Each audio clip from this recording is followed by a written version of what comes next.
那这边这无论是跳，这叫人有字的。สั่นต่อไปขอถือเป็นเกียรติเฮนเซินฐานคำพรนางคำพรสมบูรณ์ของเจ้าเมืองสำหรับขึ้นมีคำเมนต่อพิธีนะขอเฮนเซิน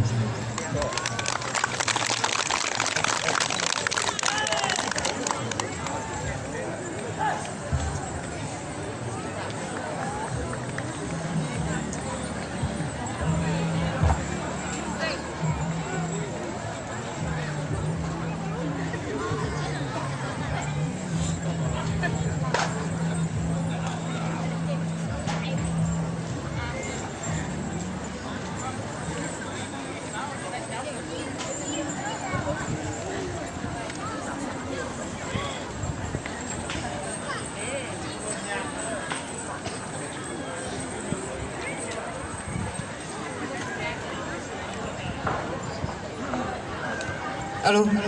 ดังแล้วขออนุญาตนะก่อนอื่นก็ขอสวัสดีหมดทุกท่านขอเฮียนท่านคิมพรพรหมมีไซกรรมการพรรคเมืองหัวหน้าห้องการแถลงข่าววัฒนธรรมและท่องเที่ยวเมืองสำเหนือเฮียนคณะรับผิดชอบจัดงานบุญกินเจียงเผามงประจำปี 2019-2020 เฮียนทานวังดุยางคณะรับผิดชอบจัดงานพร้อมด้วยคณะรับผิดชอบจัดงานนับถือฮักแพงบรรดาทานแขกที่มาจากแผนกการขันแขวงโครงการอมคางเมืองนายบานห้องนายบาน12 บานเทศบาลพร้อมด้วยพ่อแม่ประชาชนบรรดาเผ่าโดยเฉพาะแม่นเผ่ามงที่นับถือและฮักแพงคือดังพวกเขาผู้บุญกินเจียงของเผ่ามงแมนฮีตของประเพณีของศาสตร์ลาวเฮาเว้ารวมเว้าเฉพาะแมนฮีตของประเพณีของเผ่ามงพวกเฮาเนื้อทุกๆปีภายหลังสำเร็จการเก็บเกี่ยวผลปลูกและเป็นการสรุปผลงานประจำปีของบรรดาเผ่าเราถือว่าในการค้าขายในการพัฒนาครอบครัวเพื่อแสดงถึงผลสำเร็จที่ยางประไดใน1 ปีทั้งเป็นการทำบุญหาพ่อปู่พ่อแม่ปู่ย่าตายายที่แสนเคารพรักของพวกเราที่ได้ล่วงลับไปแล้วนั้นมื้อนี้คณะรับผิดชอบจัดงานบุญกินเจียงจึงได้จัดงานนี้ขึ้นเพื่อเป็นการพบปะสังสรรค์เป็นการเตาโฮมความสามัคคีเพื่อญาติพี่น้องได้มาพบปะสังสรรค์และเบิกบานบุญศีลในปีเมอซึ่งบรรดากิจกรรมของคณะรับผิดชอบจะมีการแข่งขันกีฬาอยู่3 ประเภทและพร้อมนี้พวกเขายังจะได้พากันส้มการแสดงศิลปะสมัครดินของบรรดาบานเพื่อรับเสิร์ฟมวลชนฉะนั้นงานนี้ถือว่าจัดขึ้นได้ย้อนความรับผิดชอบของคณะรับผิดชอบและความสามัคคีของพี่น้องพวกเขาจึงได้จัดขึ้นในมื้อนี้ฉะนั้น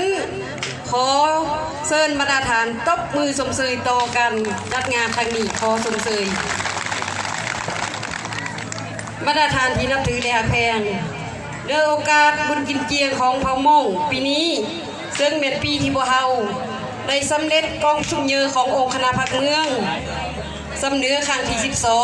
12ซึ่งพอดีกับการเฉลิมฉลองบุญกินเจียงของเผ่ามงพวกเราหรือว่าบุญปีเมอของเผ่ามงเนาะไปเจ้าฉะนั้นตั้งหน้ากันนำเมืองขอยังห้องบรรดาฐานแขกพ่อแม่ประชาชนจงพร้อมกันจัดตั้งปฏิบัติแผนพัฒนาเมืองสำเหนือปรากฏผลเป็นจริงขออวยพรบุญกินเจียงเผ่ามงในปีนี้จงมีแต่ความเบิกบานหมดซื่นเนื้อทุกครอบครัวทุกคนขอให้มีสุขภาพแข็งแรงปราศจากพยาธิเบียดเบียนพร้อมกันพัฒนาเศรษฐกิจครอบครัวทางมีลุดพ้นออกจากความทุกข์ยากพร้อมนี้ก็ต้องต้านปรากฏการณ์ย่อท้อในสังคมต้านสิ่งที่ผิดกฎหมายที่เกิดขึ้นในครอบครัวและบุคคล